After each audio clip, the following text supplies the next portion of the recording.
having Google below 180. I mean, yesterday it got to 172. I don't get it.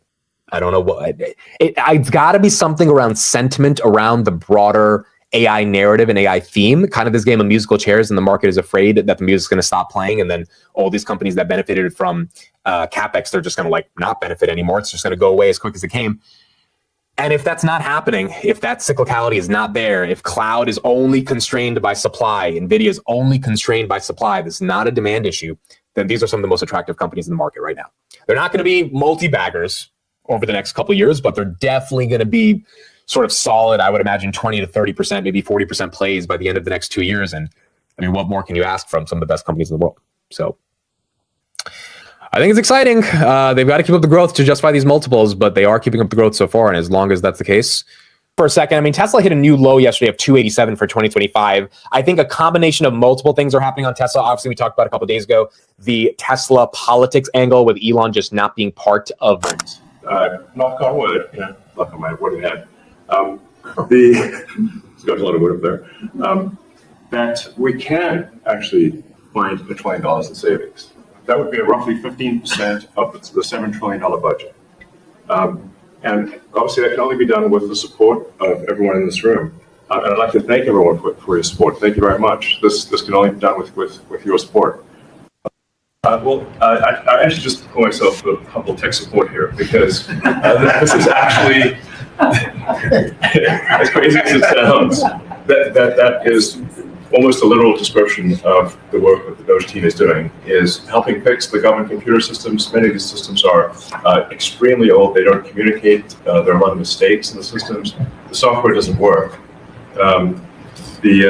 So we are actually tech support. It's ironic, but it's true.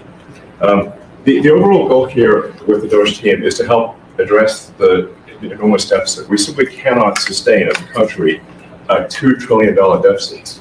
The interest rates, just the interest on the national debt, now exceeds the Defense Department spending. We spend a lot on the Defense Department, but we're spending like over $1 trillion on interest. If this continues, the country will become de facto bankrupt. It's not an optional thing; it is an essential thing. That's the reason I'm. So that was Elon yesterday. On top of that, Trump signed a new Doge executive order mandating federal agencies implement a technology solution to review and cut all spending, track employee spending with clear identifications, and report to a Doge liaison. So the TLDR is that all federal agencies are now going through Doge cutting. And I also think that's why Elon was at that meeting, because he's not going away anytime soon if the president is forcing every single government agency to abide with what's going on when it comes to Doge. A decent amount of shareholders, just based on the people that I talked to, that are just upset that he's spending all his time not at Tesla and with the government. And it is what it is. If you are a Tesla shareholder, you've been a Tesla shareholder for a long time, this volatility probably. I was talking to Farzad yesterday on his podcast, and I said, "What do you think of everything going on?" And he was like, "Dude, this is like the 17th time where the stock goes up really quick and then comes down really quick after Elon gets distracted. Like, it is what it is. At this point, you kind of believe in the long-term vision or you don't, but."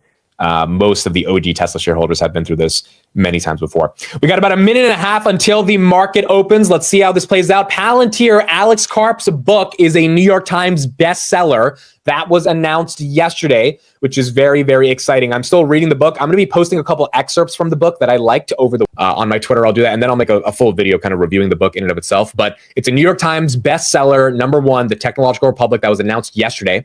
So really nice to see him get this type of recognition. And I think it is only going to create more and more marketing for the brand. So far, for the past couple of days, if we pumped a little bit in the pre-market, it would get dumped basically by like 9:50. So 20 minutes after the market opens. So today, I guess we're going to see how long that can continue. 40 seconds. All eyes on NVIDIA. I have some plans to sell covered calls on NVIDIA today. Weekly covered calls again. If you're just joining, we were talking about earlier in the show that weekly covered calls are paying about 2.5%, and I did not know that, which is insane. It's a lot more safer than monthly calls. If you give it only 7 days to expire, 10 days to expire, and still able to get 2.5 to 3%. So let's see where the stock opens, and then we'll see what call I would like to sell on my 500 shares. I did buy 30 shares last night at 130. I think the quarter was good. If this thing dumps back below 125, I'll get excited to buy again.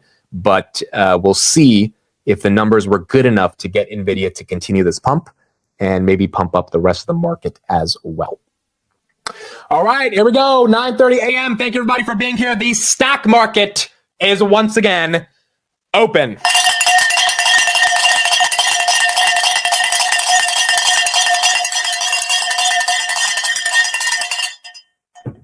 All right, wake your ass up. NVIDIA opens 2.4%, 135. We did hit 135 or 134. We did hit 135 at 1.134.4 is where we are at. A little bit of a red candle right from that 135 level, but we are holding the 130s up 2%. Let's see if that can get back up to the 136, 137 range. Palantir opens up 2.5%. Palantir 91.58. Palantir is green after a couple of days of red. We are getting a little bit more momentum. I think yesterday we closed at 90, which was nice, 91.7 on Palantir. S&P 500, even with the Trump tariff threats that he announced 30 minutes ago that would go into effect on March 4th, the market either doesn't believe him or does not care. 597 on the S&P. That is up 0.5% and not giving up any of their gains from the pre-market simply because of what Trump said about tariffs. Marathon, they had a great earnings yesterday, 13%. That one is green. eBay down 7%. Their earnings were kind of IONQ, their earnings were also kind of That one's down 7%. Snowflake, great earnings as well. That's up 11%, getting a little bit of a rejection at that 187 level, but currently at 184. They grew at 28%, re-accelerated growth, bought back some of their stock. Stock-based comp is still a high percentage of the revenue at 51%, but nonetheless, Snowflake getting some upgrades this morning after a good quarter. That's up 11.2%. Google, 173. That's up 0.5%. Microsoft, 403. That's up about 1%. Grab, 489. Have some new updates on Grab in terms of some stats that I'll share in a little bit. That's up about 0.5% currently right now. Robinhood is up 6.5%. Absolutely incredible rebound. I mean, we got 7% yesterday. To get another 6% today is like really nice to see. I think the market's basically calling BS on some of this volatility we've seen, because if they think that the volatility is going to go to the upside, that's why they're buying Hood right now. Same thing on the crypto market. So Robinhood, 52.14. There was no fundamental news that was announced on Robinhood over the past couple of days. So this is really all a reversal based on sentiment. Up 7%, 52.30 currently right now on Hood. SMCI, that's down 3%, which is surprising. Didn't expect that, but that's down. NVIDIA barely holding on to its green, 1.67%, 133 right now. You got the S&P right here at 597. Tesla at 294. I don't know if Tesla's going to start normalizing being below the 200s or being below the 300s, but we are, for the second day in a row, opening below 300. Palantir, 93.28, up 4.5%. So Palantir getting some love right here, trying to get back into the 93 range. Rocket Lab, which will have earnings today, I'll be live to cover that, 21.94. That's up 3.39%. I was on a Rocket Lab Spaces yesterday with a bunch of OG Rocket Lab investors, and they are feeling pretty confident about earnings. Their one bear case is that Neutron gets delayed for another couple of years, which is what the short report said a couple of days ago. If that's the case, they think Rocket Lab's going back to $10. Hopefully that doesn't happen. I have no clue on if Neutron would be delayed or not. I'm just assuming it doesn't get like a massive 2-year delay. But we'll be live tonight covering it and see how this plays out. They're guiding for about 125% growth. I think what could really explode Rocket Lab is two things. Number one, if they announce that they're profitable 3 quarters before they said they would be profitable, they said they're going to be profitable Q3. If they end up being profitable in Q4 of 2024, I'm not expecting that, but that would be amazing. Number two is if they launch Neutron in 6 months and they name it Jimmy along with Neutron, and they just end up calling it Jimmy Neutron, I mean, I would buy 1,000 shares of me. If Peter Beck tomorrow says we are changing the name of Neutron to Jimmy Neutron, I would buy some shares. They would at least get my money if that happens. So if any of those two things happens, I think Rocket Lab can pump tomorrow. Apple right here, 240. That is down about 0.12%. Enphase is down 2.5%. SolarEdge is down 3.2%. CleanSpark getting a little bit of momentum from the Marathon earnings. Chipotle, that's up about 1%. Oklo's up 5.2%. Archer is up 4.2%. They have earnings as well. Nubank, 11.52. That one's doing well. Verizon is down. Crown Castle is down. T-Mobile is down. Berkshire Hathaway is down. So some of these value plays that were catching a bid over the past couple of days, they are down. SoFi, 14.69. That's up 1.52%. Disney is up a little bit. Nike is down slightly, even though it was up about 7% for the week. Palantir right here, 93. Tesla, 295. And then NVIDIA, 132, giving up a majority of their pump. They're very close to going red. It looks like they want to go red, but NVIDIA right here at 132.23 currently right now. Where is Vistra? VST is, wow, Vistra goes red. They were up 7% in the pre-markets. They go red. VRT, they were up 7%. They're only up 2%. It looks like NVIDIA might go red here. Selling calls into the report was the play. That is correct. I didn't sell calls because I thought maybe if we get some upside momentum, I don't want to be capped with it, but yeah, Theta Gang continues to win. So I'm looking at the calls right now. March 7th. If you look at the March 7 call, yeah, all of those got hit. If we go to March 14th, you get better premiums. If you could sell the 142 call for $2 a contract for March 14th. That one did get decimated today. That one's down 40%. So still a good return. I mean, it's not about 2.5%. It's around 2% in a week, or a week and a half, which is not crazy. But yeah, if NVIDIA doesn't do a reversal, a lot of these calls just got hit badly with IB Crush. HIMS, where's HIMS right now? HIMS is at 43. HIMS up 5%, getting a little bit of a rebound as well. Tesla 296, Palantir 93, holding on to that 93 level. Salesforce is down 3%. They had a good earnings. Salesforce was not bad. I think revenue growth on the guidance was a little bit lower than expected. Management thinks that because they have a new CFO, they're sandbagging on the actual growth guidance, and they're going to do 10% versus 8%. But those 2 percentage points is probably why the street is a little upset, down 2%. Overall, pretty damn good quarter. NVIDIA right here, 132. SMH, semiconductor ETF, that is up 0.5%. And then where is Snowflake, that also had a good quarter, almost $1 billion in revenue? They are at 183. They're up 10%. So Snowflake earnings seems to continue that pump. Barclays did raise their SMCI price target to 59. That is correct. We did get some new upgrades today on SMCI. SMCI down 5%. So look, if you're long the AI trade and you're long SMCI, I don't think this price action matters. But if you literally only got into it because of the 10K stuff and NVIDIA earnings as a catalyst, then the trade's kind of done at this point. Like, unless it reverses back up to 55, $60.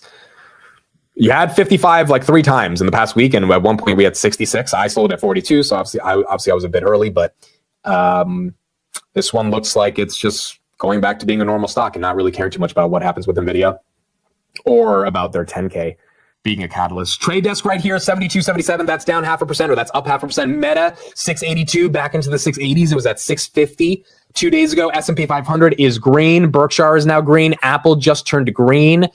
General Motors is red. MicroStrategy is green. MSTR right here at 270. They bottomed out at 242 a couple days ago. They are now green as well. Honest is down 16%. I think they had a good report, but I think we have to remember this is a small cap. And so anything can happen with a small cap. I mean, it's trading under $500 million in market cap. So I don't know why they're down 18%. The numbers that I looked at yesterday were pretty good, but I guess something they said and the lack of shares outstanding can, get this thing to tank or go up very quickly. So looks like that's why Honest is down 18.3%. Root is also up right now. That one is up 26%. That's a $1.88 billion company. So it's still a small cap, but not sort of a micro small cap. That one currently up 27%. Palantir, let me check resistance for 94. Looks like it wants to go after that. Interesting that Palantir's up and NVIDIA's down. You would think it would go down with NVIDIA, but it is moving the opposite direction. 94 is 25,000 shares. So not a lot separating Palantir from 93 to 94. NVIDIA is going down. Yeah, I mean, I kind of expected this as well after this, saw the pre-market action. There you go. NVIDIA's red. So at this point, I would like it to go down below 125. Like, if it's really going to go red, do the same thing that Hood did. Give us 45. Give us a juicy dip. Give us 120 again. Like, give us a dip that's worth buying. Because the PE is just going to... I mean, look, the PE now on NVIDIA is 31. Like, yesterday it was 47. Like, I mean, it's just... It's going to get cheaper if this thing keeps falling, and I would not mind that. Where is Hoodie? Are we still at 52? Wow, Hood's going for 53, 52.41 right now. Hit 52.8. Anyone who bought the Hood dip past couple days, not too bad. And 50 is also starting to kind of be support. I mean, we were below 50 for 2 days max, and maybe we go back below 50, but it does look like 50 wants to be a line of good support here. Where's Grab as we open? Grab had a great day yesterday. Grab right here, 46, down about 0.21%, so basically flat. So here's a stat I found out about Grab today that I thought was really interesting. And again, these stats kind of just reinforce my belief that this is where I want to be invested in Southeast Asia. But a new study came out by the Thailand Development. I think their $6 billion in cash is getting ready to do something exciting, whether it comes to a merger or to expand their operations. And eventually we're going to see, but it's one of those things where you got to be patient on. So we are seeing more and more momentum across that region with this company, and probably we'll see more momentum as they continue to grow. Rocket Lab right here, 2171, that's up 2%. Google 175, getting a little bit of green. Tesla 295, up 1.5%. And then Palantir 92, getting rejected at 93. Was trying to go for 94 at 93.50. Back down here to 92. Are you buying Rocket Lab puts to hedge? No, I actually sold Rocket Lab puts. So there is no hedge. If Rocket Lab goes down, I will be the proud owner of probably at least 1,000 new shares of Rocket Lab. AMD right here at 104. AMD is going red as well. NVIDIA officially goes red. SMCI disgusting today. Why is this down 9%, dude? What is going on this? This is ugly. This is very ugly. Someone probably saw in the 10K that their numbers are not the best or something, dude. Like someone actually put a magnifying glass on the 10K and is looking at these numbers. That's down. Tesla is about to go red the way it's looking. Salesforce officially down 5%. Yeah, it's one of those days where pre-markets were bright green and we don't get a massive reversal, but we definitely do get rid of the brightness of that green. Now the green is kind of like a shimmering light instead of being as bright as it was. And that's been kind of the trend the entire past 2 weeks, basically. Archer, it was up 5%. Now it's up 2%. You got red candles across the board. Walmart's up a little bit. Home Depot's up a little bit. Nubank's up a little bit. Verizon and AT&T just went green. There you go. That's your shift from growth to value. As soon as those go green, market's getting a bit more risk off. Where's Bitcoin? Bitcoin just went from 86 to 85. So another little bit of a sell-off here. Yeah, maybe tariffs getting a little bit more into the discussion. I mean, that could be something that's happening right here. They didn't react to the pre-market. Maybe they're reacting right now. The quantum names are red as well, all of them, by about 1% to 2%, nothing too crazy. The spec portfolio is all red except SoundHound up 0.5%, Archer's up 2%, GameStop and AMC up a little bit, Oklow's up a little bit, and then Color's up about 1%. Everything else pretty much red here right now. The indices are all green, though. That's correct. The indices are all green. Is AMD a falling knife? Been buying a while, money not destroyed if you don't sell. I think AMD has obviously been a falling knife since 130. And that's just, based on the price action. I do think someone buying AMD right now, 3 years from now, I don't think you're going to be upset. I think the industry itself has too much of a tailwind for AMD to be staying at these levels, unless they massively mess up the opportunity. But the question is, do you want to have your money stuck in this thing for 3 years? And I think the far majority of the people that got into AMD, they don't actually care about AMD, the company. They just think it's a good opportunity and they're bottom fishing, which is fair. It's just when you bottom fish, sometimes you might end up bottom fishing for a long time because it takes time for companies to recover when you're going for the recovery play. So, and one could argue AMD shouldn't even recover to 200. 220 was its top in March of 2024 because it never should have been $224. That's when Bitcoin got to 70,000. Then we had a correction for a couple months. So I think the fair values I've seen on AMD is closer to 170 to 180. But if it's at 104, it's going to take a lot of market momentum and narrative shift for AMD to get there. What we're going to see. We're going to see what happens with this one. Market definitely going a bit red right here. Where's the 10-year? 10-year is at 4.292. It's nice to see the 10-year is down, but it's definitely down potentially for reasons that the market might not love. We are below 4.8, which is nice. The dollar, the Dixie today is at 107. That's up a little bit. That's up 0.5%. Was at 106 yesterday, currently right now at 107. Robin at 51.35, giving back a little bit of its pump as well. Got Grab right here at 485, Hims at 43, and then Palantir just went back below 91. Yeah, Tesla just went red. We're going red, folks. We're going red.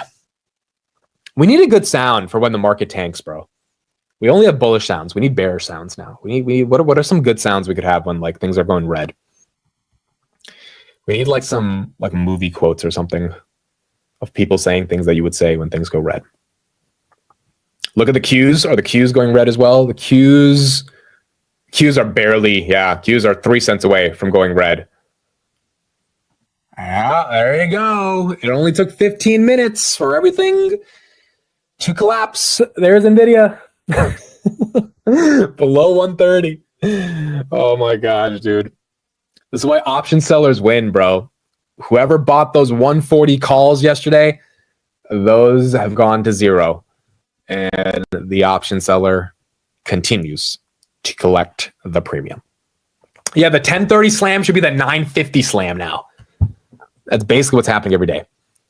1030 to 950. You can't handle the truth? That's perfect. That's a good one. A toilet flushing? That's a good one.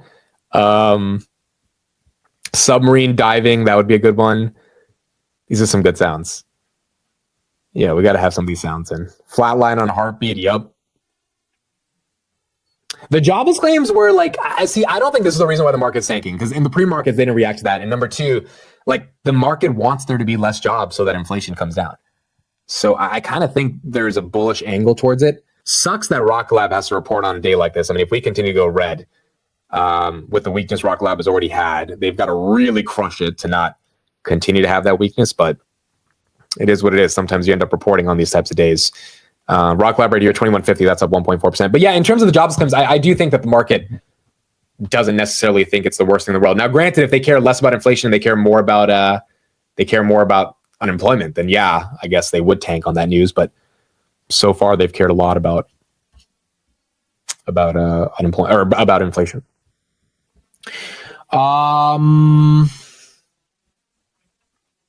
mean, okay, so here's a question. If you're a Rocket Lab shareholder in the chat, would you be upset if this thing tanks 10, 15%, if this thing's below 20? Like, would you actually be upset, or would you be excited for that opportunity?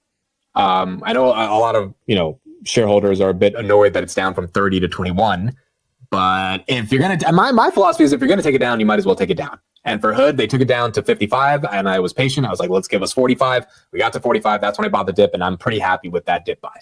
So if you're deep in Rocket Lab, I mean, if you get $15 and you know the thesis on the stock, like, would you really be upset adding at 15? I wouldn't. I mean, as a relatively new shareholder, I feel like that would be a great entry.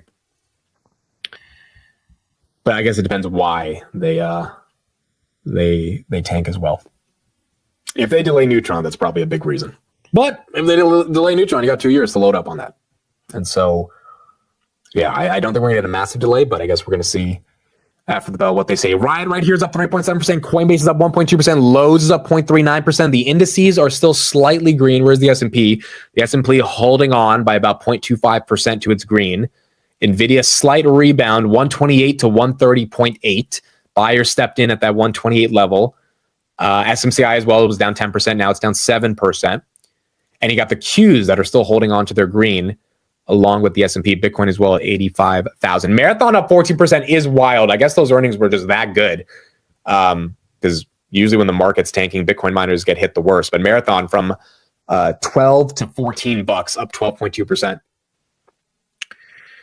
Currently here right now. B Worthy says, I would not be upset if there's a 10% drop on Rock Lab. I would be upset if it's 30%. It all depends on if there's a significant Jimmy Neutron delay. Dude, if they named it Jimmy, like, it would be amazing, dude. I feel like there's a world in which they could partner with Jimmy Neutron and that IP would be so cool. Like, even if they did like a commercial, because Jimmy Neutron was like the best show ever when I was growing up. Like that's one of the few shows I remember. Google's at 171. What is happening? Is search dead? Do people not use Google or YouTube anymore? Like, this is insanity right now. Their forward estimates must be below 15 for fiscal year 2026. In the morning, it was 16.5, down another couple percent. That probably gets you below 16. Google, what is that? It's insane, bro. 171 right here on Google, down about 1%. But yeah, in terms of Jimmy Neutron, dude, if they partnered and they made a commercial with like Nickelodeon, and it had to do with Rocket Lab, and they got the Jimmy Neutron character to like be on a Rocket Lab rocket, I feel like that would be so cool. It could go so viral. It would be so nostalgic for so many people that used to watch the cartoon that it would be a dope thing. Now, granted, Peter Beck is from New Zealand, so I don't know if he actually watched Jimmy Neutron growing up. I think it was more of an American show, but still, that would be so cool to see if that happened. Dude, Google, what the hell is going on, bro? Chris says Google needs to cut their dividend and boost the buybacks. I don't think it's that, though. I think there's just a narrative thing, right? Like this happened overnight. This is not. I feel like what, they need to buy another couple $1 billion worth of share. Would the street really change their narrative there? Like, this is something else that's going on with Google that the street's upset about. And I don't know if it's the app loving thing with the ad tech stuff. That seems to be very short-sighted. They just got a $2.5 billion cloud contract from Salesforce. It's not like cloud is not growing. For those that are saying Google is dead, sure. But if you look at their web traffic, they get 88 billion visits a month. YouTube gets 35 billion visits. That's not slowing down. I mean, I fed into that narrative a year ago as well that ChatGPT is taking their lunch. I don't think that's the case. Are they losing some market share to LLMs? Yes. But generative AI overviews and the advertising inside of those generative AI overviews inside of the core Google product are growing. They're up 14% year over year. Like that to me is not an argument that LLMs are stealing Google's lunch. Like if that's the narrative, which was the narrative back in 2023 and for the far majority of 2024, I think that's a narrative that you buy the dip on. Unless there's data that I'm not looking at and truly their search business is dying because of LLMs, which I just don't think is happening. But there's got to be something else that's happening. You know what I think is happening? I think the Max 7 is just getting re-rated, and Google is taking it on the chin with the rest of the Max 7, along with Tesla, Amazon, NVIDIA. Look at this. NVIDIA 129, Amazon 214, Google 173, Meta 670, Tesla 288, Apple 240, Microsoft 401. Apple and Microsoft barely green. The rest of them all red on the day. Yeah, dude, YouTube just announced 1 billion people per month watch video podcasts. YouTube is growing like crazy. They have over 100 million premium subscribers. Like Willow with freaking quantum computing. I mean, there's too many catalysts. They got the Waymo catalyst that's ramping up in June in Austin. Like, I don't know what the market's upset about, but it can't be that the business is dying, because that's just not the case. I mean, they have the fastest growing cloud business. They have the smallest cloud business compared to Azure and AWS, but it's the fastest growing at 35%. I don't know how we fade this. 15 times earnings 2026. Really? I just feel like that is cheap. And maybe it's cheap for a reason, but it doesn't feel like it's cheap for a good reason. NVIDIA 128.6. If they're going to give us the dip, give us below 125. I don't think they're going to give us below 125, but if they are going to give us a dip, they might as well. NVIDIA right here now taking a break. Pretty much everything taking a break. Palantir going red. Yep, everything. 950 crash, baby. Every day, like clockwork. Going red. Could you imagine this happens for the next 10 months? Every day, like pre-markets were excited. Then at 950, it's like, well, guys, we're red again. Like, but then we get enough green to get like our hopes up for the next day, which is what's been happening in the after hours for the past couple of days. And then pre-markets are green. We're like, all right, cool. After hours is green. Overnight markets were green. Pre-markets are green. Now we just need the market to be green. And then at 950, it's like, yeah, we were just kidding around. We can go back to being red. Granted, it's February and we have 1 day left of February.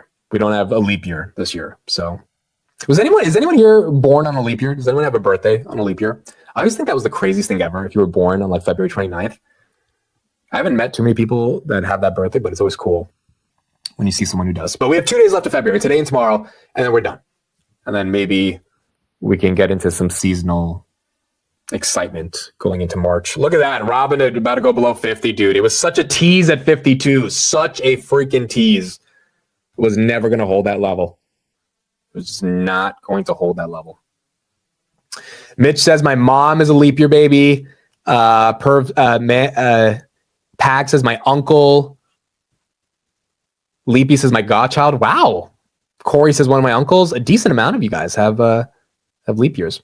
CT says, I'm born on the 28th. All right. Happy pre-birthday to you, CT. We will wish you a proper happy birthday tomorrow, but I love it. I don't know that many people that are born in February, to be honest, dude. Like most of the birthdays from people that I know, it's in the summer or it's in the September through December time. It's like either like June, July, August, or September through December. And a lot of them are really in October. But I don't know a ton of people that have birthdays in January and in February.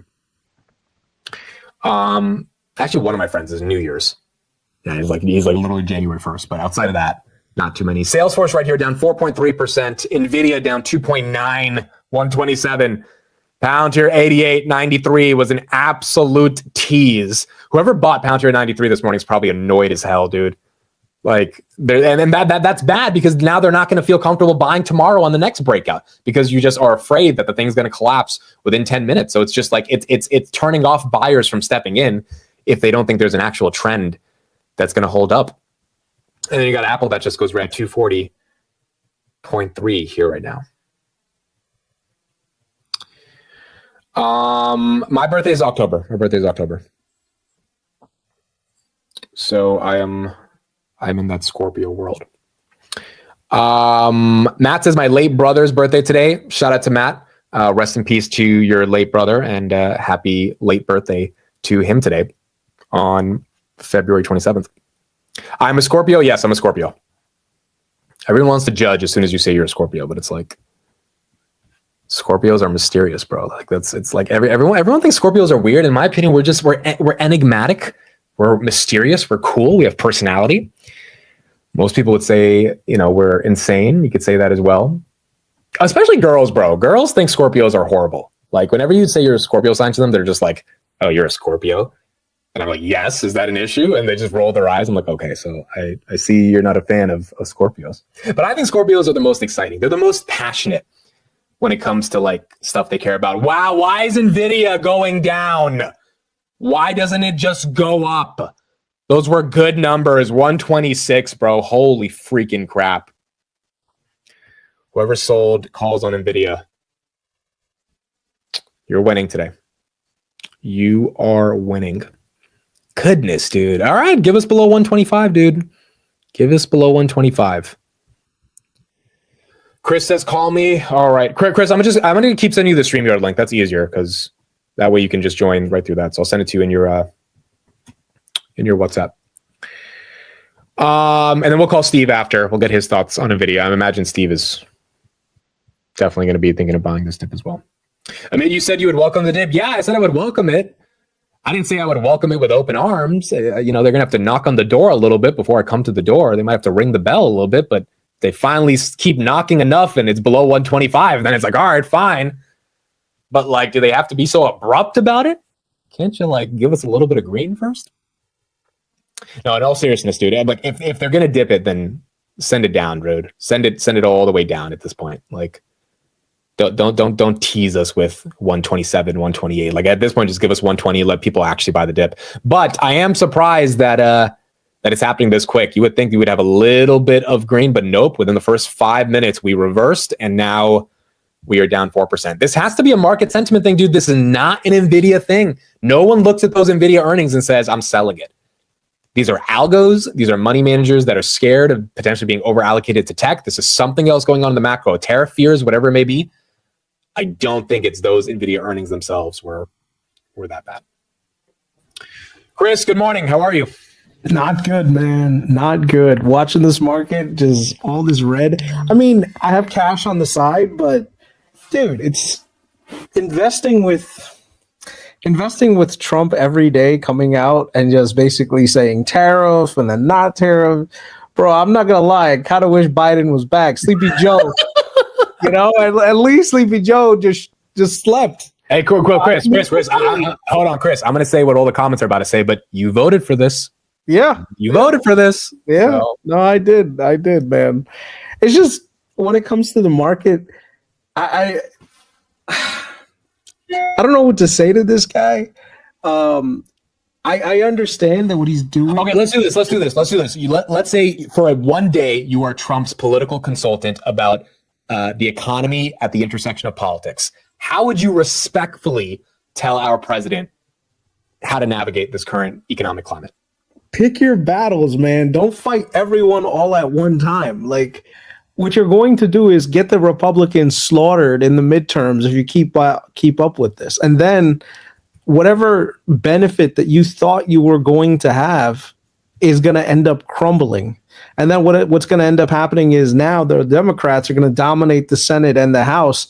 And then you're basically going to be sitting there a lame duck, So if you want these policies to work out, you got to pick and choose. Like, this thing with Mexico, I understand Mexico and Canada, you're going to tariff them. And then you're like, oh, no, they're going to work with me. And then it's like within less than 2 weeks, it's like, oh, you know what? We're going to put these back on again because you didn't do enough. And it's like, you can't get countries to move like in such a short time frame. The other thing is you're publicly calling out our allies, or even if you think that they're unfair, you do it behind closed doors through Marco Rubio. I mean, you want to know something?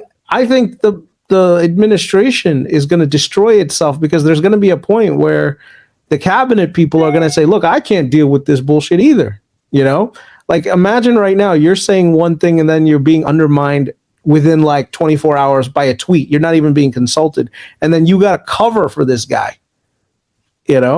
That's not healthy. Like, I know that right now Rubio is doing his best to kind of, like, oh no, this is what Trump wants, and this is what blah, blah, blah. But Rubio's out there basically putting out fires. And I don't know how eventually he's going to get frustrated by putting on fires. And he's just going to say, you know what? I don't want to deal with this shit. What do you think about these tariffs, bro? This EU stuff, Canada stuff. Like, do you think the market believes it or not? See, that's the problem. You don't know, because he rolls them back 2 days later, Yeah. So you can't even tell. The problem is all these businesses that do like have business presences outside the country, they don't know what to do. Because imagine right now you're about to, you make widgets and you need your widgets and you sell them at a certain price in the market, right? So you have to basically figure out what your costs are going to be ahead of time. So you put an order in for your widgets. The minute that widget is done, completed in China and is about to be shipped out, Trump's like, I'm going to put a 25% tariff. And now you have to kind of like figure out like how you're going to basically, get your buyer to buy at a higher price, right? For a widget that's going to cost you higher, but you already have a fixed contract with that guy. So it's like, it's causing all sorts of like downstream chain effects. I think the best quote that I got from somebody said, look, Trump is trying to intentionally crash the economy so that this way inflation goes down faster, and this way the national debt gets balanced quicker, right? And the analogy that I got was really funny. It's good. It's like Trump is trying to control inflation the same way it's like cooking a steak. You don't cook a steak by burning down your house. Even if it works, it's not a fucking right way to do it. So, I mean, the damage that's being done is hopefully it's something that we can figure out. But this literally, you're playing into the hands of the Chinese right now, because the Chinese, every time you step away from things, the Chinese come in and say, look, at least we're not the Americans. The Americans, you can't trust them. Every time a political shift happens, they become dicks, Like, if you think so, now everyone's like, oh, maybe China's right. Maybe we don't want to deal with the US. There's no stability there. They're fighting each other all the time. They're investigating each other all the time. They don't even believe each other's votes anymore. They're saying that, their own people are corrupt. I mean, bro, this is like Banana Republic territory. Well, do you think so obviously there's the Trump angle to why the market's tanking, but do you think what is the macro reason besides Trump? Because I think this is a market sentiment thing. I shared this in the morning and you can see it right now, but these forward estimates for the Max 7 are insanity. Why do you think the Max 7 are being discounted like this? It's instability, man. Like right now, did you see this morning? I think there's two main headlines that just came out that probably is screwing over big tech. One is Benioff came out and basically said that the big cloud providers, they're just spending money like endlessly, and there's not going to be any real value. Wait, hold on. Benioff said that? Yeah, you didn't see it? Look it up. It said Benioff, look it up, and said that they're spending money that basically is not generating any value. Huh. Look it up. Type it in. I'll put it on the screen. Let people see it.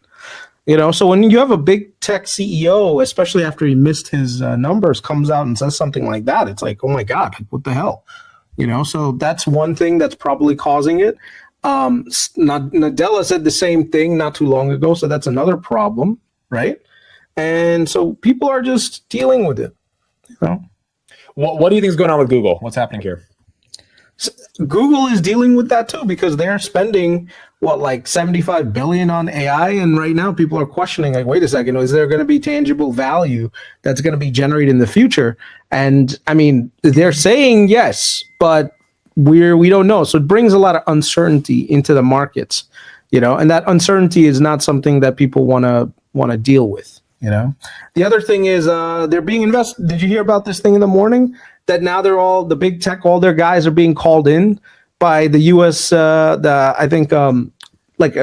kind of investigative committee on like free speech violations, like working with other countries to censor people. I mean, they're all going to be sitting, and they're going to have to take questions from Elizabeth Warren and all that stuff.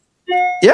Well, I don't know about Elizabeth Warren because that's the Senate, but the House, I think Jim Jordan was leading the one. So let me see. Jim Jordan, big tech. I just saw it this morning. Yeah. U.S. demands EU antitrust chief clarify rules.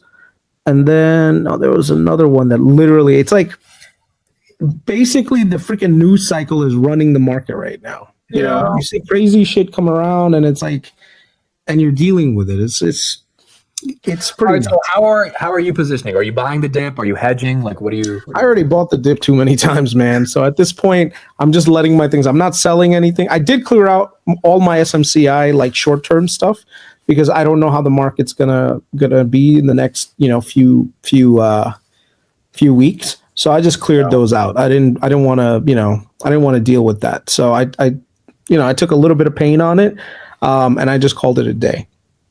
But the long stuff I'm leaving, and I have a pretty good hedged position, so it's not like something that I'm overly concerned about. Are you buying the Palantir dip? Stop, man! You're not. Right, I'm just asking. I haven't asked you in a while. I don't know if your thoughts have changed in a little bit. No. It's just I don't know, man. This market is just rough right now. I'm telling you, it's someone needs to take away Trump's phone. Someone in the administration needs to just take it away for like a week or two. Like, no, Donnie, no more tweeting for a week. Let people actually do some negotiating. Like, you can't be like, okay, you're gonna do this, and before they get a chance to do it, you're like, no, you didn't do what you were supposed to. I'm cutting you off. Like, I get it that you. And what's funny is people keep saying that he's like the master negotiator in chief, and I'm like, bro, if this is how you negotiate, people are. Well, maybe to be fair, it's been 2 months, right? I mean, I know all of us are annoyed because our net worths are down in 2 months, but we do got to give the guy time. Do you think there's any hope of like giving it a few months, or do you think this is just going down the wrong path completely? Bro, I'd be surprised right now if there weren't some people in his cabinet being like, look, Donnie, you need to make this market crash so we can buy in. So I'm going to be looking out for them billionaires, be like, all right, when they start buying, be like, bro, I need to join because they know something we don't. But then again, I don't know, man. I'm getting to the point, Amit, where I hate waking up in the morning. Okay. And the reason why I say that is not because like I have anything fundamentally wrong. It's just, I'm scared of a tweet, and I shouldn't be fucking scared of a tweet. Dude, my mom said the same thing yesterday. Huh? My mom said the same thing. She's like, yeah, I don't want to look at the portfolio anymore. She's getting to that point. No, I don't care about the portfolio moving up and down like the market's supposed to do its thing. Like I could deal with that. That's not a hard thing. The problem is me as being somewhat of an analyst trying to figure out like, okay, what is the world going to look like a year, 2 years from now so I can invest? I can't, because anytime I think about it, I'm like, oh, okay, look, this guy's going to come out and say some shit. And so now it makes you not want to put money into the market, Yeah. Because now there's a lot of uncertainty. I mean, do you feel comfortable waking up in the morning and looking at your screen and being like just dreading that there's going to be a fucking tweet out there that fucks over your portfolio? Yeah, and it's also I'm not trusting any of the pre-market green because all of it by 9:50 goes away, and the reason it goes away is because something like this, which I'm showing on the screen, Trump tweets at 8:45. Yeah, and then boom, you got March 4th tariffs, and all that pre-market green goes to shit. Yeah. I mean, I'm telling you, this is not the way that I don't know the logic behind it. I really don't. I'm trying to figure out maybe this is some kind of like 4D strategy that we're all like, we don't know about. But I mean, it's... Granted, Chris, you knew who Trump was. I mean, you lived through 2017. You knew that this guy would send out a tweet every day. So it's not like you didn't know this would happen. Right. I thought that he would at least moderate somewhat, try to control this economy, Like, I mean, dude, if this is America's golden age, I ain't seeing it, Yeah, well, at least not 2 months in. I think we got to be a bit more patient, but I agree. First 2 months have been Yeah. So I mean, at this point, all I can say is people are probably going to rotate to like defensive stuff because they don't like. If you want to make money in the market, and you don't want to deal with this tweet stuff, you got to just be in companies that don't necessarily are or not impacted by this barrage of up and down, especially when it comes to like foreign trade. You know? They took Google below 170, Chris. I know. They took it below 170. Oh, my. See, the funny thing is I have cash ready to buy the dip, but I don't want to because I'm like, this fucking guy might tweet tomorrow like, hey, you know, we're going to do X and we're going to do Y. And then the countries on the other side might retaliate saying, look, you know what? The easiest way we're going to fuck with Trump is by fucking with their companies and now making America look weak. Do you think he's actually going to put tariffs on EU 25%? Do you think that actually goes through? I don't know. No one knows, dude. No one knows. You can't trust this dude. I think, you know, it's funny. Dan Niles, he said, look, I'm going in cash. I don't know where to put my money. I'm like, all right. Did you see that? Yeah, like, it's crazy. Buffett's doing the same thing. Buffett's like, I don't know, bro. I'm just going to raise cash. I don't like, oh God. That is kind of, I mean, part of the reason that you and I like New and Grab Bank and Grab is because they kind of don't have to deal with Trump's tweets, right?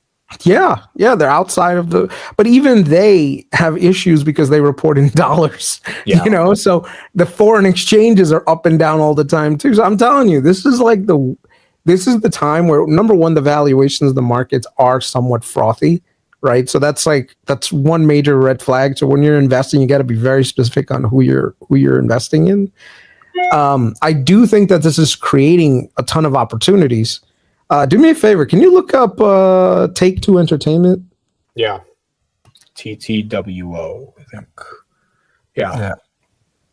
Okay, they're steady. All right. I'm hoping that this one crashes. I don't know why, but I hope this crashes. Because they have Auto, right? Yeah, because they have Grand Theft Auto coming out. And I'm like, bro, I know at least with Grand Theft Auto, tariffs, no tariffs, they're going to do well. Oh my gosh. All right, so let's do we'll get Chris out of here in like 5 minutes, but everyone put some tickers in the chat. I'm going to just give you a random ticker, Chris, and give me your 30-second opinion on the ticker. So I'll start off with NVIDIA. What do you think? NVIDIA is a great company. They're doing crazy things. The only problem is the sentiment on AI spend is starting to sour a little bit because a lot of high profile people are coming out and saying, look, AI is great, but it's not going to do as big of a thing as we're thinking. So I think a lot of people are wondering, is NVIDIA the next Cisco? You know, and so they're taking that into consideration, even though demand is really, really strong going into 2025 and 26. People are asking themselves, well, what about after that? What's going to happen? You know, should we be giving it a high multiple based on that? So just because your numbers look good today doesn't mean they're going to look good tomorrow. So I think a lot of people are just asking themselves like, hey, this is a cyclical business, and what is NVIDIA doing outside of their core products right now to keep value this high? You know, so if the cycle ends in AI spend, or if AI spend goes down, the one that's most impacted is going to be NVIDIA, who's been the biggest beneficiary. So people are basically saying, you know what, I'm going to be risk off a little bit and not have as much of exposure to NVIDIA. You know, so right now things might be good, but you don't know if it's going to be good next year. And especially if hyperscalers are, you know, start talking about scaling back spend, NVIDIA could retrace down much, much lower. Okay, Rocket Lab? I think Rocket Lab's a good company. I just, I don't have an opinion on it. I haven't done enough research on it to give a good basis on it. So I think it's a good company, great CEO, you know, very inspiring CEO. So people who are in Rocket Lab, congratulations. You know, you've got a good company. I just don't know much about it though. Meta? Bro, you don't ever bet against Zuck. Zuck will figure things out. You know, so the dip on Meta, I don't see anyone replacing Meta anytime soon. You know, and they actually have real AI use cases that they're utilizing to generate them even bigger and bigger returns. So, you know, I imagine the same thing you feel about Amazon. Yeah, Amazon's the same thing. Now, what's funny is we're hearing completely opposite stuff from what Benioff is saying, which is Andy Jassy is saying the only thing that is basically like slowing us down is we don't have enough compute because new companies are doing a ton of work, they're doing a ton of things, and we are inundated with demand, which is the same thing that Google said on their call. So now it's like, who do you believe? Do you believe Benioff? Do you believe Nadella? Do you believe Pichai? Do you believe Jassy? Yeah, I mean, when he said that yesterday that they are a supply constraint, not demand constraint, to me that just means cha-ching, cha-ching for NVIDIA. But again, it seems like it'll take time. All right, last one for you, and then we'll get you out of here. Tesla, current thoughts at 280. When do you get excited to buy this dip? When Elon resigns from Doge. Okay, there you go. I mean, here's a question to you. Do you think that Tesla demand is going to be... Jesus, woman, stop calling me. Do you think Tesla demand is going to shrink because of Elon's participation in Doge? I think the story is about FSD and robotics, but sure, it could. Damn, dude, she really wants to get your attention, bro. My biggest fear here is that all these people vandalizing Teslas and doing all this stuff, it's going to make consumers second guess buying a Tesla. Because even if you like Elon and the company, if you can't park your car because motherfuckers are like throwing paint on it and, you know, like hitting your windshield and, you know, calling you a Nazi and all this other stuff, bro, not a lot of people, as at least the ones I know, want to deal with that. You know, even if you like the car, bro, the fact that you can't park it safely because someone will take a hammer to it, it does like, you know, ring in the back of your head, like, hey, maybe I don't want to deal with this. So the brand value is definitely taking a huge hit. And I think eventually the sales numbers are going to reflect that. So the other thing is, if you look at Europe sales are down significantly. US sales are down. Well, I don't know if US sales are down, but US is having these issues right now. So I think a lot of that might end up playing into future earnings. So we'll see what happens.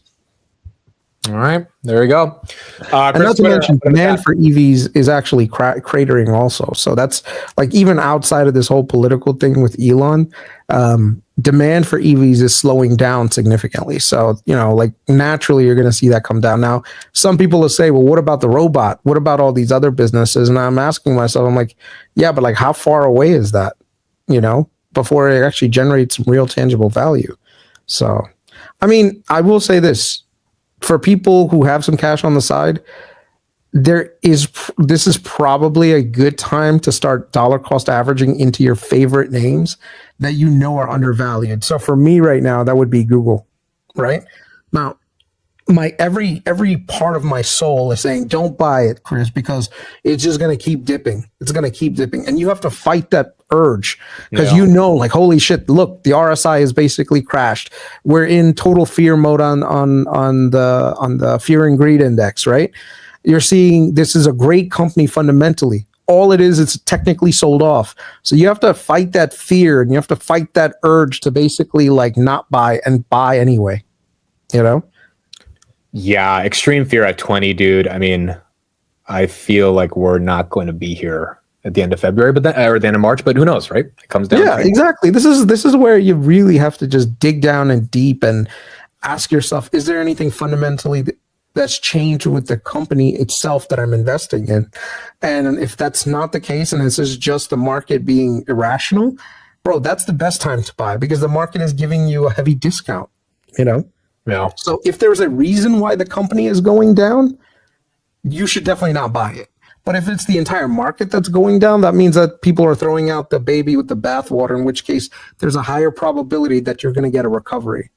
Yeah. And look, that's what I'm thinking on Tesla as well. I do agree there's some political narrative shifts that are hurting Teslas, and you got some people putting logos of horrible things on the cars. But in general, if you think robotics and FSD is coming sooner than later, that's a personal decision. Do you think it's coming or not?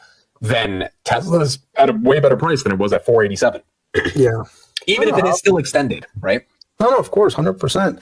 And I think what's the guy from Dumb Money? I forgot his name. Chris Camillo. Yeah. I think he's loaded to the hilt with Tesla. Yeah. Right? Because he believes the robots thing as being a fourth wave of like innovation that's just going to knock it out of the park. And he's I think he went pretty heavy on this thing. So Yeah.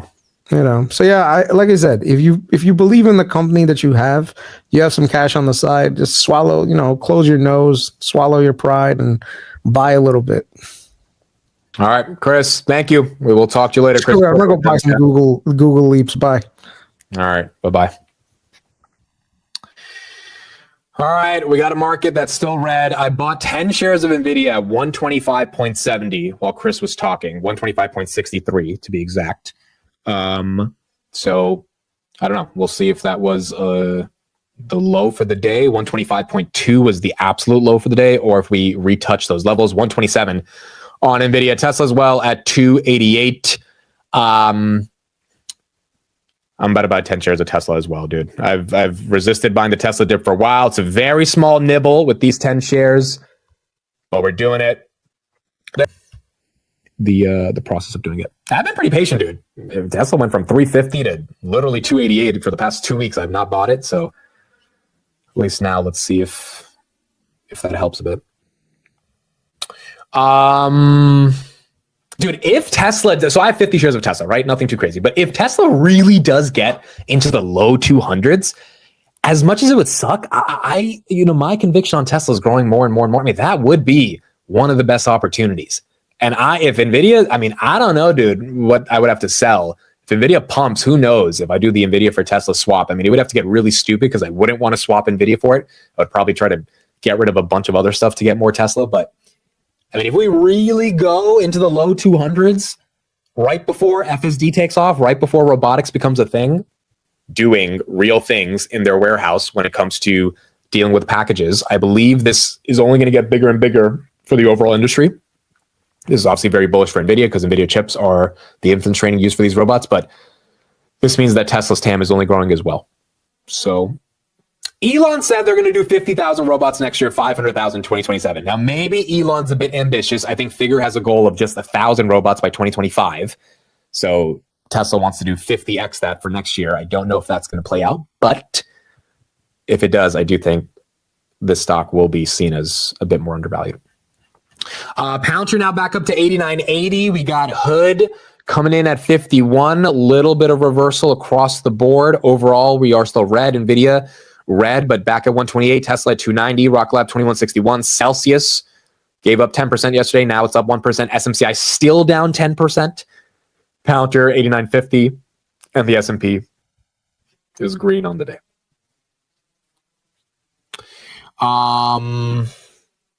Look at PAYS. What is this one? Paysign? Yeah, this is a small cap. This is a $145 million company. I do not know this one, but they are down 2% currently right now. Amazon as well, green. Amazon went to 204 a couple days ago, now back at 214.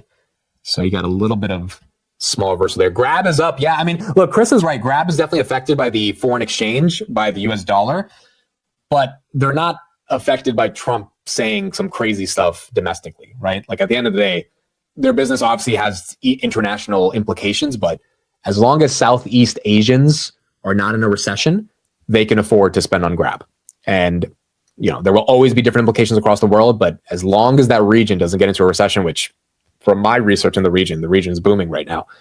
Hopefully Grab has the ability to capitalize. And again, my thesis on this one, at least for the next 6 months as well, is they have too much cash, and I think they're going to have a big merger. I think they're spending like crazy to show their competitors that it's time to merge because you're not going to get margins, they're not going to get margins, but they can survive because they have $6 billion in cash, but their competitors cannot survive. The small startup that's trying to eat away at their margins is just annoying for Grab. They'd rather get acquired than actually go head to head with them. So I think in the next 6 months, we see them do something with that $6 billion. And if they do nothing, I think they're just going to buy back a couple billion of their stock. But if that happens, then hopefully this one gets re-rated as well. Rocket Lab 2145. Meta goes red at 672. Palantir 89.60 on the day. TMDX has earnings today as well. I like this one. I can't buy it because I don't know enough about them, dude. I really don't. I picked my small cap already, and it was Grab. I know TMDX is a much smaller small cap than Grab, but I like it. I like the story. I like the thesis. I like the founder. I think he's super ambitious. I just don't know enough about them to take the gamble. But this earnings will be important because last earnings they fell by 50%. So this is going to be one of those earnings where they need to regain a lot of trust. And we'll see today after hours how they execute here. Norwegian at earnings this morning, really? I didn't even know that. Well, they're down 2.4%. Little recovery here. I didn't even know they had earnings today. Okay, we'll try to get those numbers. But Norwegian had earnings today. Carnival Cruise had earnings about 2 weeks ago. Norwegian right here down about 2%. Where is Neo? Neo is that's up 5%. Oscar Health, I know a lot of you guys have been thinking about this one. It is down 1.34%. And then Tesla right here currently at 292. Bezos said, just took a screenshot of Tesla being green because I forgot what that looks like. Yeah, you're gonna have to cherish the slight bit of green we have on these days for Tesla. How many people in the chat are OG Tesla? Like, you've been in this name since like before 2020. How many of the people here like got into this name before it was cool to get into this name? I'm curious. I'm actually one of those people, by the way. I got in 2019 before it 20x'd. I just sold on the first double because you guys know the story, right? My friend, he was like, yo, like he was trying to teach me about the market. He was like, yo, if you double your money, you take your profits, yada, yada. And I was like, oh yeah, you're right. I should. So I turned like 500 into 1,000. And I was like, well, I should take my profit. And then I'm seeing Tesla go up like 30% every week after that in 2020. And I'm like, I'm not listening to that guy anymore. That guy was stupid. Even though he's probably right, he was stupid. Should have hold on to this damn thing. Like dude, if I had my shares, I still have the Robinhood buy and sell orders from 2019. If I had held on to those shares, even that small amount of money would have been up 20x. It's been crazy if I actually held on. Henry's from 2020. We got Loris from 2019. Frank 2020. Andy from 2019. All right, we got a bunch of you. Someone said my cost basis is $12. Goodness, dude. Yeah, we got some people in from the early days. Are you still friends? Yeah, he's still one of my good friends, dude. He was one of my fraternity brothers. So we don't talk as much, obviously. He just got married a couple. I was at his marriage. I was in Virginia. I was at his marriage. But he doesn't care that much about the markets, dude. That's the other thing. A couple of my friends back when I was in senior year of high school, they or not high school, at college, they like we started talking about markets because I started getting into it and they started getting into it. And then, they stopped caring. And I remember I would text them stuff during COVID when we were in the pandemic. I would like text them like different headlines I was seeing about different stocks, and they wouldn't care. And I was like, oh, these guys, like, it was a fad for them. Like, if I'm going to, care about this, I'm gonna have to care about this by myself because my friends don't care. And then we met up at his bachelor trip in Virginia in April, and I tried talking about markets with them, and they just like didn't care. And I'm like, wow, 4 years later, you guys don't give a shit. Like, they wanted to talk about anything besides the stock market, and I was like, damn, this sucks, bro. This is why I think people come to this stream, right? And like are on X, because you just don't have people to talk to. That's one of the cool things about the meetups that we've been doing. It's like people actually can connect with other people that care about the markets. It's just so rare to find those people. It is so freaking rare. Okay, so Steve, he just texted me. He can't pick up right now. He'll be on the market close. He's in a bunch of meetings right now. So he just texted me. He can't get on right now. But on the market close, we'll call him and we'll get his thoughts as well. And I mean, the TLDR on what Steve thinks, I was talking to him last night, is he's getting ready to liquidate a lot of positions to buy more NVIDIA. He might end up even selling a Square to get more NVIDIA. So he was very bullish on the quarter and thinks that this quarter only gets better and better. And it wasn't the federal government layoffs. So it could speak to some underlying weakness or confidence issues developing from companies. The biggest, for instance, Carl, increase in jobless claims, Kentucky, Tennessee, Washington, Michigan, and Minnesota. Biggest decrease was California, Pennsylvania. It could be linked to a slowdown in activity. 1 week does not a trend make. We're going to have to keep seeing it, but it's notable because there's been this big downtrend in jobless claims, which kind of made it feel like everything was okay in the labor market. Yeah, interesting. People definitely dissecting the claims by state. We haven't really seen a spike in either Virginia or Maryland.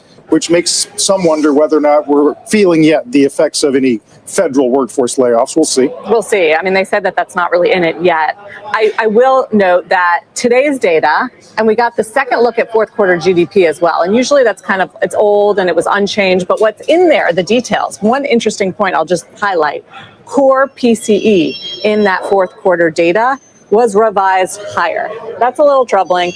We get PCE on Friday, by the way, guys. I think tomorrow, if I'm not wrong. So if that data is not good, along with it being a Friday, we might have a little bit of pain tomorrow as well. 0.7% now instead of 2.5 for core PCE. We'll get the PCE numbers for the last month tomorrow, which will be fresher. However, I highlight it, David, because it presents a little bit of a predicament. If the Fed wants to say, we're on hold because we want to make sure disinflation is happening, they can point to this and say, look, some of these numbers are being revised up. We don't want to lose track. But if they want to say we want to cut rates because the labor market is starting to show signs of cracks and weakening, they can look at jobless claims. Now, I'm not saying these two numbers necessarily are indicative of the trends, but they could be. And that will be the Fed's conflict, which is, are they going to care more about weakening jobs, or are they going to care more about lack of progress on disinflation? Hopefully, we'll continue to get strong jobs and we'll continue to get disinflation. But today's setup could be an interesting dilemma for the Fed. Well, and then later on, I mean, they're coming close now. 20% tariffs on everything coming from China and 25% from Mexico and Canada. That's not exactly helping the inflation. Helping the fight against inflation. No, but the question is it a one-off inflationary price shock? Right. And is it something the Fed is going to have to respond to? I think a bigger question is, what does it do for demand? You know, if it Right, you've been raises saying prices that for the lately, and a consumer. lot of people have said that for some time, sort of the one-time nature of it, but overall demand. So Yeah. what does it do for demand, Sarah? What does it do for demand? It could hurt demand if we do begin a price shock with a lower consumer confidence environment. Faster. 126.7 on NVIDIA, down 3.4%. Grab's holding up at 492. Tesla trying to go a little green at 291. Google still down 1.5. The Google narrative, there's something deeper to it. I think there's something more the street's thinking about. Celsius up a little bit. Supermicro still down 10%. And then Palantir down another 0.5% on the day. Nebis is down another 5%. Pretty much every NVIDIA proxy, along with VST and VRT as well. Yeah, VST down 4%, VRT down 2% from NVIDIA. Do you see the activation of QE possible? No, I don't. Well, okay, so hold on. This is actually nuance. What we had in 2020 absolutely exploded because of COVID, and we printed just so much damn money. Then it went all the way down to 2022. That's when we started raising. Now look at it tick back up. When money supply goes up, you tend to have, this is not, I mean, part of this is quantitative easing. Not all of it is quantitative easing, but the point is there are some elements of stimulus that the Fed is engaging in to get this money supply to go back up. And that is bullish for stocks. It's bullish for risk on assets. It's actually the reason I think Bitcoin's holding on to this $85,000, $90,000 range. So although we're not going to be engaging in explicit quantitative easing, which is what we did when you see this chart go all the way up here back in 2020, we have done it to an extent.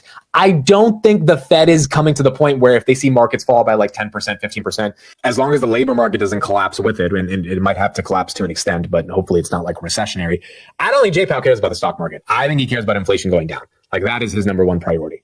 Obviously, he's not going to be the happiest if the market, has a 2022 type of year. But to have a 2022 type of year, you need a full-on recession, in my opinion, which would definitely get inflation to come down.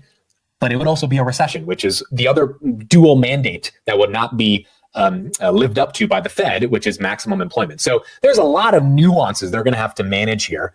And the easiest way Jay Powell gets out of this is if inflation comes down on its own because it's propped up by shelter and not because of consumer spending. But consumers not spending as much, not being as confident, as bearish as it is for the broader economy, it is good for inflation taking a bit of a breather. It's just a question of how quick is it going to be for inflation to take that breather. I guess it'll take time. It will take time to see how this plays out. And then you got tariffs, dude. And if you have tariffs, who knows what the hell's going to happen to inflation there. So I don't know. There is a lot. But this is also why the markets are fun, right? There's all these different variables. This is what I mean, right? Like I just talked about 17 different variables to come together. Like this is if you're obsessed with the markets, this is what you care about. Obviously, you can buy and hold, and usually buying and holding solves most of these issues over the long term. But if you do care about kind of the day-to-day impacts of it, there's a lot of variables Yeah, I would actually say it was great, but not extraordinary. And that's really what this needs to be. And when you think about extraordinary, you got to beat the whisper on what the raise is. And so the whisper was that they're going to raise by a couple billion. They raised by 1 billion for April. As however you said in the setup, is the margin guidance. They talked about that being a couple percentage below what the street was at, 1% specifically, at 71% versus 72. And when you have a company like this, that of course the expectations are so high, I think in any normal environment would be down. When you talk about margin pressure, I think it's justification for the stock to probably trade lower on the first trading tomorrow morning U.S. time. I expect it probably to be down. My guess is probably around 5% because I think that margin really stung. And it was interesting to look at the stock in the after hours trading. It was up a couple percent up until a few minutes to the last question on the call. And the question was related to tariffs, and specifically is, can you get that ramp in margins? Because I mentioned the negative commentary about April margins. They also said that margins would ramp in the back half of the year, back to the mid 70%. So basically go from 70% to 75. And can you achieve that with the tariffs situation getting more intense? And the answer was, we don't know. It's a fluid environment and it's not baked into our guidance. And so you quickly saw the stock. That actually makes sense. I forgot that tariff question, their answer was unknown. And then Trump this morning announces tariffs. Like, if NVIDIA doesn't know what's going to happen with tariffs and then Trump doubles down on tariffs, that's actually a pretty logical reason to suggest why NVIDIA is down about 4% right now. Drop a couple percent. It's kind of faded since then. And so what that tells us, that stock reaction, looking at the aftermarket, it really gives insight to what investors are thinking. And what they're thinking, the central question they're asking right now is, can these margins ramp in the back half of the year? And I think that was a little bit in question. One more point that's, I think, critical here is that the setup going into this, one of the central questions, a pressure point, which I would describe it as, was what was the backlog? How long would they be sold out of Blackwell in calendar 25? And last quarter, when they talked about calendar 25, they said it would be several quarters that they'd be sold out of Blackwell. And a lot of investors were focused on, like, what's going to be the new commentary? Are they going to say that it's sold out for the full year of 25? That kind of was the expectation. But they pulled that language from the CFO letter, and surprisingly, no one asked the question on the call.